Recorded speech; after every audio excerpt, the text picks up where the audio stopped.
It's December 2007. For Christmas, you got what you've been waiting for the whole year. That organ transplant? No. Microsoft's brand new Xbox 360. As you lay on the floor, neck cranked at the TV, you enjoy a casual game of Slayer on Halo 3.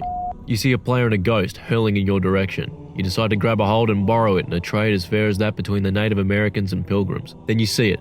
At the bottom of your screen it appears. At the turn of the 7th console generation, a lot changed. The games were bigger, they looked better, and they were online. Shut the fuck up.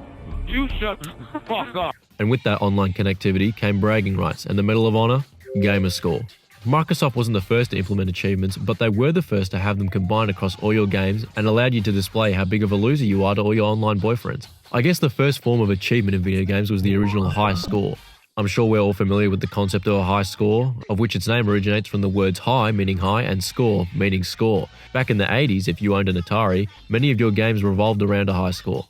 At the time, Activision offered a service for a variety of games, where if you were able to obtain a high score of a certain amount, you could take a photo and mail it into Activision.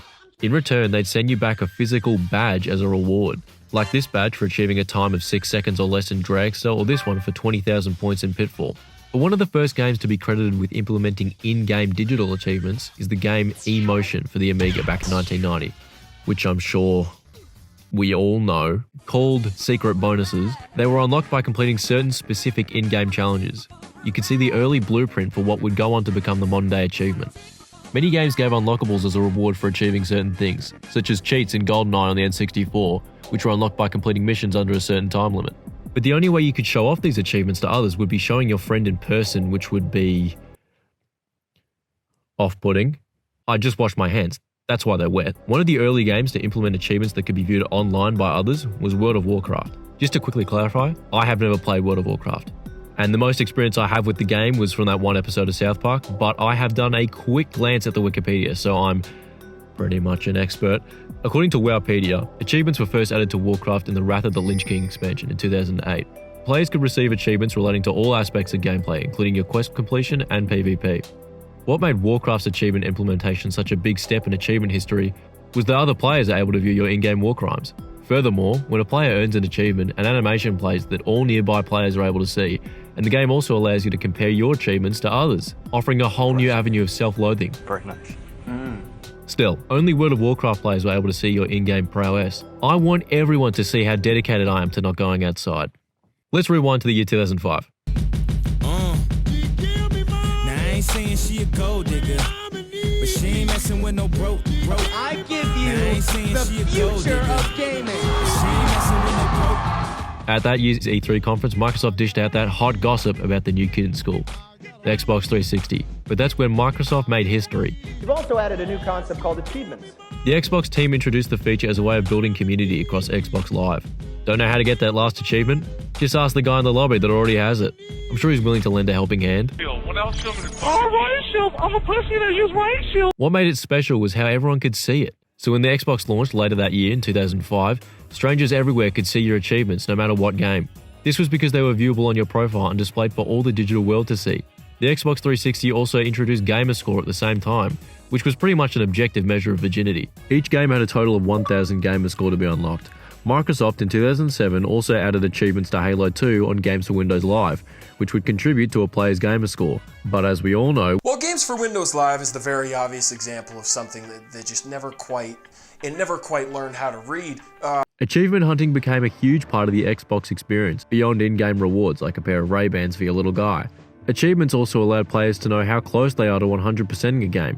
With older games, if they didn't include a checklist or you didn't buy the strategy guide, you could go an entire game without realizing what you're missing. Like in Majora's Mask, where you could go the entire game only collecting a handful of masks, but by collecting all of them, you can unlock the Fierce Deity mask, which is in a way considered the true ending because the whole of the story, I think. You'd also be missing out on missions and cutscenes that would further build the story in the game. So achievements also double as a way of checking you're getting your money's worth and experiencing all the game has to offer. And Xbox influenced the rest of the industry to implement their own versions of achievements, apart from Nintendo because they don't do anything that makes sense. Ain't gonna happen. During 2007, Valve released one of the greatest game compilations of all time. Team Fortress 2, Portal, and Half-Life 2 all in one package called the Orange Box for 360, PS3, and PC. Steam, being owned by Valve, with the release of the Orange Box implemented achievements on Steam. This meant that the achievements were visible to users across PC, Mac, Linux, and Steam OS. PlayStation followed suit a year later in 2008 and introduced trophies with the release of Pixel Junk Eden and brought in the Platinum Trophy in Uncharted. As some of you may realize, Uncharted came out in 2007, widely known as the year that happened before 2008. This was an example of developers retroactively adding trophies to their older titles, which is not uncommon. Sony later made it compulsory for all games submitted for certification after January 2009 to have trophy support. Whilst developers aren't required to go back to their old titles to implement achievements, some did. Even with the PS1 and 2 games on the PS5, some have added achievements that were not present in the original games, some of which are over 2 decades old at this point. A unique aspect of trophies was their ranking. The colours bronze, silver and gold determine the difficulty of attaining the trophies, with platinum being a reward for unlocking all the trophies in a particular game. Xbox similarly added diamond achievements in 2016, which meant that the achievement you just earned was unlocked by under 10% of players. Now both Xbox and PlayStation allow you to see how many players have unlocked each achievement, which determines the rarity of the achievement. However, this isn't the greatest measure of its difficulty, because it accounts for all the players that have played the game, even if they have only played for like 5 minutes. Since we have a little extra time, how about we look at some interesting and even infamous achievements? Sound good? Alright. Probably the easiest game to get all 1000 gamerscore for was and still is Avatar: The Last Airbender on Xbox 360. Now when you think of easy achievements, you may think of something straightforward like some of the Telltale games where beating the game nets you all your achievements. But in Avatar, you can get every achievement in the game in less than 5 minutes, and you really only have to press one button. By simply loading into the first level and spamming the B button, And there you have it! you can net 1000 gamerscore in under 5 minutes. Quite a few games can't be 100% in now because they require online connectivity and the servers have been shut off. Halo 3, 4, ODST and Reach have all had their 360 servers shut down, so achievement support is a bit of a gamble. Some are based almost entirely on luck.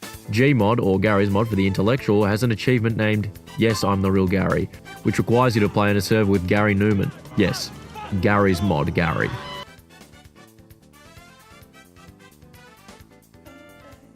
Probably the hardest achievement of all time would have to be Tom Clancy's Ghost Recon Advanced Warfighters, that's a mouthful, World Champion achievement. This was entirely skill-based. It required you to be the best. And when I say the best, I mean the best. You have to be ranked world #1 on the international leaderboard of the game. There's a lot more examples of these weird kind of oddities when it comes to achievements, so it's a topic I may return to at some point in the future. Just thinking about it, I really like Nintendo to add achievements.